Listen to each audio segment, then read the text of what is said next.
ಎಲ್ಲ ನನ್ನ ವೃತ್ತಿ ಬಾಂಧವರಿಗೂ ನಮಸ್ಕಾರಗಳು. ನಾನು ನಿಮ್ಮ ಪ್ರೀತಿಯ ಸುರೇಖಾ ಜಾಲ್ವಾದಿ. ಇವತ್ತಿನ ಈ ವಿಡಿಯೋದಲ್ಲಿ ನಾನು ಕನ್ನಡ ವರ್ಣಮಾಲೆ ತಿಳಿಯೋಣ ಎಂಬ ವಿಷಯದಲ್ಲಿ ಕನ್ನಡಕ್ಕೆ ವ್ಯಾಕರಣಕ್ಕೆ ಸಂಬಂಧಪಟ್ಟಂತಹ ಒಂದು ಕನ್ನಡ TLM ಅನ್ನು ನಾನೇ ತಯಾರು ಮಾಡಿದ್ದೀನಿ.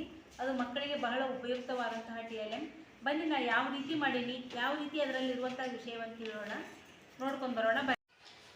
ಇಲ್ಲಿ ನೋಡ್ರಿ, ನಾನು ಕನ್ನಡ ವರ್ಣಮಾಲೆ ತಿಳಿಯೋಣ ಇದೊಂದು ಮಾಡೀನಿ. ಇಲ್ಲಿ ನನ್ನ ಹೆಸರನ್ನು ಹಾಕೀನಿ, ಸುರೇಖಾ ಜಾಲ್ವಾದಿ, ಸಹ ಶಿಕ್ಷಕಿ, ಸರ್ಕಾರಿ ಹಿರಿಯ ಪ್ರಾಥಮಿಕ ಶಾಲೆ ಚೊಕಾವಿ, ತಾಲೂಕು ತಾಳಿಕೋಟೆ, ಜಿಲ್ಲೆ ವಿಜಯಪುರ ಅಂತೇಳಿ. ಇದರಲ್ಲಿ ನೋಡ್ರಿ, ನಾನು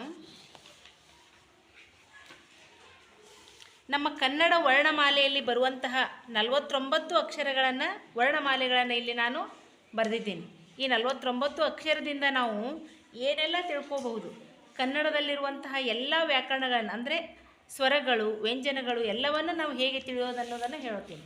ಈಗ ನೋಡಿರಿ, ಇಲ್ಲಿ ನಾನು 10 ಕಲಿಕಾಂಶಗಳನ್ನು ಬರೆದೀನಿ ಇಲ್ಲಿ.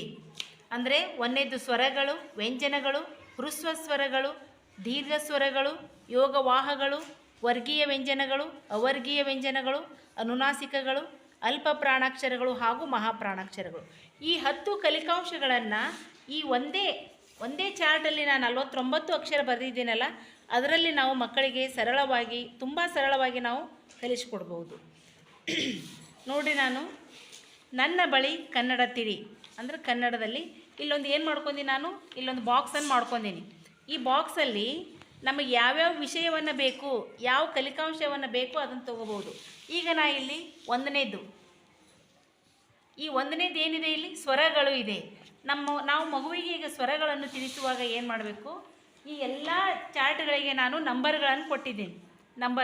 ಈ ನಂಬರ್ ಮೇಲೆ ಆ ಮಗು ಈ ಬಾಕ್ಸಲ್ಲಿರುವಂತಹ ಈ ಒಂದು ಚಾರ್ಟನ್ನು ತೆಗೆದುಕೊಂಡು ಇದರಲ್ಲಿ ನಾವು ಸ್ವರಗಳು ಅನ್ನುವಂತಹ ಅಕ್ಷರ ಮೇಲೆ ಇಟ್ಟಾಗ ನಮ್ಗೆ ಸ್ವರಗಳಷ್ಟೇ ಕಾಣಿಸ್ತಾವೆ. ಮಗುವಿಗೆ ಯಾವುದೇ ರೀತಿಯಾದಂಥ ಕನ್ಫ್ಯೂಸ್ ಆಗಲ್ಲ. ಈ 49 ಅಕ್ಷರಗಳಲ್ಲಿ ಸ್ವರಗಳ್ಯಾವು, ವ್ಯಂಜನಗಳ್ಯಾವು, ಇನ್ನೂ ಉಳಿದಂಥ ಅಕ್ಷರ ಯಾವ ಅನ್ನೋದು ಯಾವುದೂ ಇಲ್ಲ. ಪರ್ಟಿಕ್ಯುಲರ್ ಆಗಿ ನಾವು ಏನು ತೋರಿಸ್ಬೋದು, ಸ್ವರಗಳು 13 ಸ್ವರಗಳದವು, ಅವಷ್ಟೇ ಕಾಣಿಸ್ತಾವೆ. ಇದು ಮಗುವಿಗೆ ಕಲೀಲಿಕ್ಕೆ ತುಂಬ ಈಸಿ. ಈಗ ಎರಡನೇದು ವ್ಯಂಜನಗಳಲ್ಲಿ ಈ ನಂಬರ್ ಇರುವಂತಹ ನಾವು ಇದನ್ನು ತಗೊಂಡು ಇದಕ್ಕೆ ನಾನು ಎಲ್ಲ 10 ಕಲಿಕಾಂಶಗಳಿಗೆ ನಂಬರ್ ಕೊಟ್ಟಿದ್ದೀನಿ. ಯಾಕಂದ್ರೆ ಮಗು ಯಾವ್ದು ತೊಗೋಬೇಕಂತ ಗೊತ್ತಾಗಲ್ಲ. ಆ ನಂಬರ್ದ ಪ್ರಕಾರ ತೊಗೊಂಡಾಗ ನಾವು ವ್ಯಂಜನಗಳು ನೋಡ್ರಿ, ಈ 49 ಅಕ್ಷರಗಳಲ್ಲಿ ಕ ಕ ಗ ಗ ಯ ಚೆ ಚೆ ಜ ಇವೆಲ್ಲ ಏನು ವ್ಯಂಜನಗಳಷ್ಟೇ ಮಗುವಿಗೆ ಸುಲಭವಾಗಿ ಗುರುತಿಸಲಿಕ್ಕೆ ಸಹಾಯ ಆಗ್ತದೆ. ಇಲ್ಲಿ ನೋಡಿ, ಈಗ ಮೂರನೇದು ಹ್ರಸ್ವ ಸ್ವರಗಳು.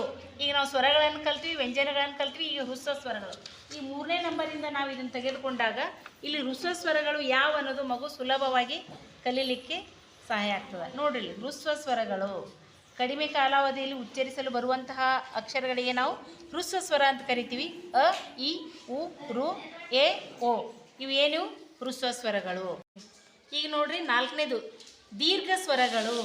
ಈ ದೀರ್ಘ ಸ್ವರಗಳು ಇಲ್ಲಿಂದ ನಾವು ಇದನ್ನು ತೆಗೆದುಕೊಂಡಾಗ ಇಲ್ಲಿ ನಾವು ದೀರ್ಘ ಸ್ವರಗಳನ್ನು ಕೂಡ ಮಗುವಿಗೆ ಬಹಳ ಈಸಿಯಾಗಿ ಕಲಿಸ್ಬೋದು. ನೋಡ್ರಿ, ಆ, ಇ, ಉ, ಎ, ಐ, ಓ, ಔ ಯಾವುದಿದ್ದಂಥ ನಾವು ಇಲ್ಲಿ ಅಕ್ಷರಗಳನ್ನು ಹಚ್ಚಿವೆಲ್ಲ ಆ ನಂಬರ್ ಮೇಲೆ ತೆಗೆದಾಗ ಆ ಕಲಿಕಾಂಶವನ್ನು ನಾವು ಅತ್ಯಂತ ಸರಳವಾಗಿ ಮಗುವಿಗೆ ಕಲಿಸಲಿಕ್ಕೆ ಸಹಾಯ ಆಗ್ತದೆ.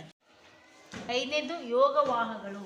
ಈಗ ನಾವು ಇದರಲ್ಲಿರುವಂತಹ ಇದರಲ್ಲಿ ಯೋಗವಾಹಗಳನ್ನು ಈ ನಂಬರ್ ಪ್ರಕಾರ ತೆಗೆದುಕೊಂಡ್ವಿ ಅಂದ್ರೆ ಇಲ್ಲಿ ನೋಡಿ, ಯೋಗವಾಹಗಳು 2 ಬರ್ತಾವೆ, ಅದು ಅಂ ಮತ್ತು ಅಹ.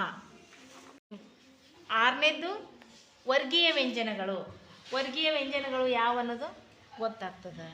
ಇಲ್ಲಿ ನೋಡಿ, ಕ ಕ ಗ ಗ ಚೆ ಚೆ ಚೆ ಟ ಟ ಇವೆಲ್ಲ ಕೂಡ ವರ್ಗೀಯ ವ್ಯಂಜನಗಳು.